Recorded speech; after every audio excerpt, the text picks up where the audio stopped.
Today, the old detention center houses a museum, a monument to San Francisco's Asian immigrants, men and women who fought their way past legal barriers and racial prejudice to enjoy America's promise of a brighter future.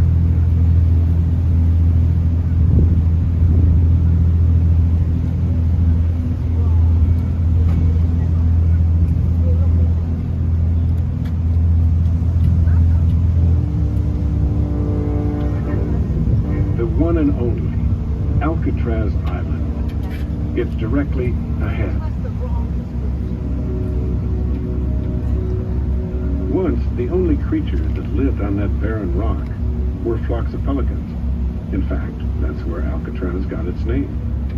The Spanish named the island after the pelicans, Los Alcatrazes. The U.S. Army decided Alcatraz Island was the perfect place for a fort to defend the bay from invaders. But this cold and windy rock was such an unpleasant place that they changed their minds. It was now the perfect place for a military prison, and eventually a federal penitentiary.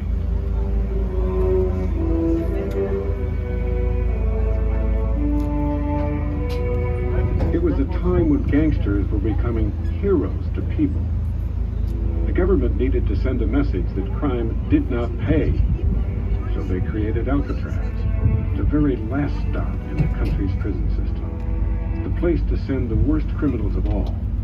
Yeah, my name is Leon Whitey Thompson. My number was 1465, AZ 1465. I was a man that had total hatred in them days. I hated anything that walked or crawled on this earth. And when you got a man like that in prison, you got to get rid of him. And that's what they did. They shipped me to Alcatraz. These were hard men, kidnappers, bank robbers, killers, men so dangerous that when the first batch arrived by train in 1934, not one was allowed to step down onto free soil. They simply loaded the train cars, one by one, onto barges, and floated them out to the island with the inmates chained up inside. Rumor was that if a man died on Alcatraz, his corpse would leave the same way, stone cold dead, but in chains.